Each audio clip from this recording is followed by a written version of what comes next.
আসসালামু আলাইকুম, সবাইকে ঈদ মোবারক। সবাই তো নিশ্চয়ই ব্যস্ত হয়ে পড়েছেন। ঈদ মানেই কিন্তু সেমাই, আর সেমাই রান্না হবে না তাই কি হয়, বিভিন্ন রকমের সেমাই থাকে। আর এখানে একটা প্রতিযোগিতার মতো কিন্তু এখন, যে কে কত ভালো সেমাই রান্না করতে পারে, কে কত ভালোভাবে সেটা সার্ভ করতে পারে। তো যাই হোক, আমরাও রান্না শুরু করে দিয়েছি। আমরা সেমাইটা একটু রাতের বেলায় শুরু করে দিয়েছি, কারণ ঠান্ডা ঠান্ডা খেলে সেমাইটা কিন্তু ভালো লাগে। মিষ্টি জিনিস যত ঠান্ডা থাকবে ততই মজা লাগে। তো আমরাও একটু বাইরে গিয়েছিলাম, এসেই সব কিছু চটজলদি বসিয়ে দিয়েছি।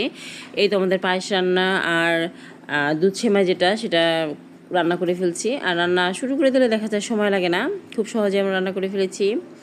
এখন আমি সার্ভ করতেছি। সার্ভ করার জন্য কাঠবাদাম, পেস্তা বাদাম আর একটু চেরি, সেটা একটু দিয়ে সাজিয়ে নিলাম, যা আছে হাতের কাছে সেটা দিয়ে করে নিলাম। এই তো, সবাই ভালো থাকবেন আর সবার ঈদ সুন্দর কাটুক। সবাই সাবধানে থাকবেন, যেহেতু কুরবানি ঈদ, অনেক ধরনের অ্যাক্সিডেন্ট হয়ে থাকে। সবাই সেই দিক থেকে সাবধান থাকবেন। আল্লাহ হাফেজ।